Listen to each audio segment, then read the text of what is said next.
unless you're a fish, chicken, shrimp, or potato, Fridays are awesome. I'm Carl Azus for CNN 10 explaining world events. Earlier this week, there was a cave-in at a tunnel in Washington state. No one was hurt, but officials scrambled to fix it quickly because it's part of the Hanford facility, a nuclear waste site. The collapsed tunnel was covered in 8 feet of soil. It was built during the Cold War as a place to put rail cars contaminated with nuclear waste.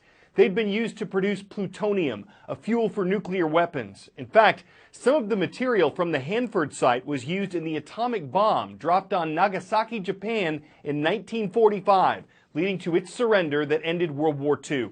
Plutonium is incredibly toxic to humans. It can cause lung and bone cancer, among other things. So when the cave-in was discovered, the 3,000 workers at the facility were told to shelter in place. There were concerns that contamination could spread through the air. Leaks have happened at this facility before, but a spokesman says the tunnel collapse is a first. The section was sealed in the mid-1990s, and workers don't know how it would have caved in.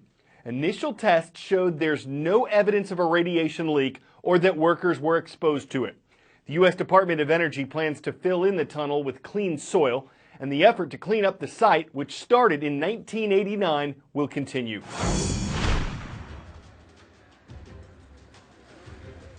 The one thing you need to know about nuclear waste is that it is incredibly difficult to store.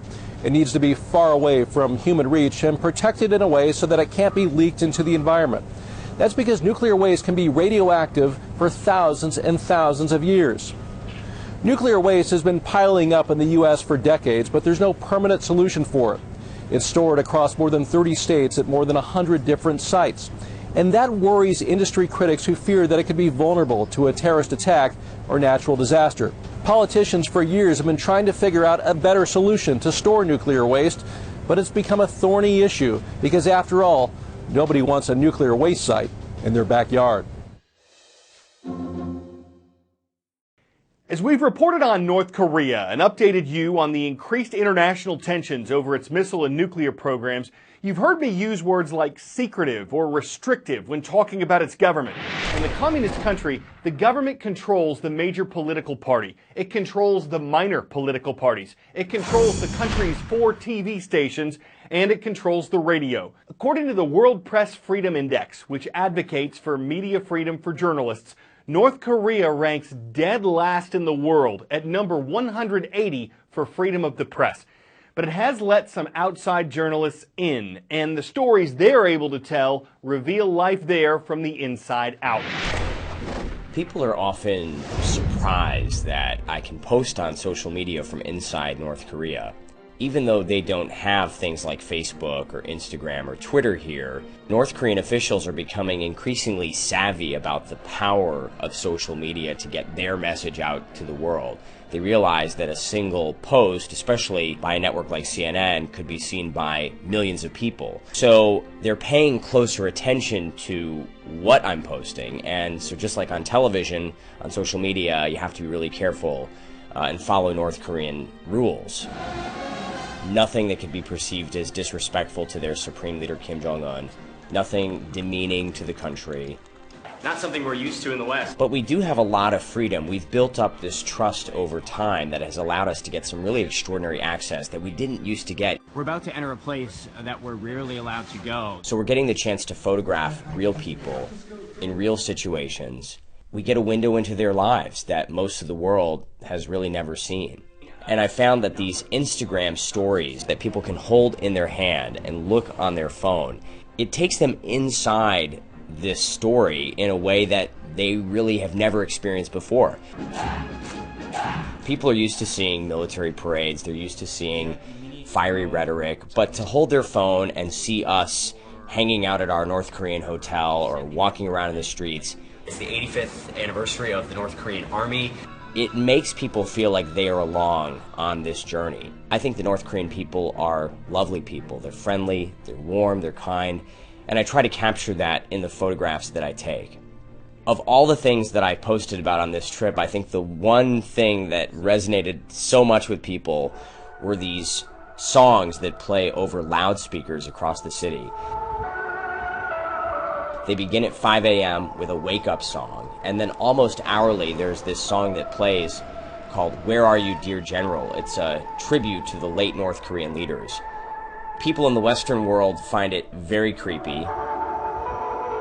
North Koreans don't find it creepy at all. They're used to the song. Then actually, once you're in the country for a while, you just start to get used to it. 10-second trivia. In tennis, what term is used to describe a score of 0? Deuce, nil, love, or march? Historians don't exactly know why, but in tennis, love is the word that's used to denote no score. One of several mysteries of the game, another being why scoring goes from love to 15 to 30 to 40. Retired tennis pro Andre Agassi says it's to cause frustration to those who chose to play. But for another champion from the U.S. state of Florida, tennis has been more empowering than frustrating. Dr. Sanjay Gupta serves up a story of perseverance. 26-year-old Brittany Taglerini needs help fixing her hair and tying her shoes. But give her a tennis racket and she turns into an ace on the court. I'm glad that she found something where she can be successful. As a baby, Brittany never learned to crawl or make babbling sounds. So every time, I went to the pediatrician, it went, oh, don't worry, some babies are later. Brittany was diagnosed with motor control issues and an auditory processing disorder. But it wasn't until she was 9 that we heard the word autism. Before tennis, she didn't have any friends. She's always loved her brother. So now AJ started tennis, Brittany wanted to start tennis. Love it. She picked up a racket, and with patient coaching and repetition, she started winning. Good job. When she plays Special Olympic competitions, they pair her up with men because she's always usually in the top division. I like the best about competing is the trophies and beating the men. She also competes against people without disabilities. I am very happy about playing tennis because it is a lot of fun. And it's helped her improve her social skills. Being out there and being able to be more independent and think for herself, that has changed her life. Dr. Sanjay Gupta, CNN, reporting. Good job.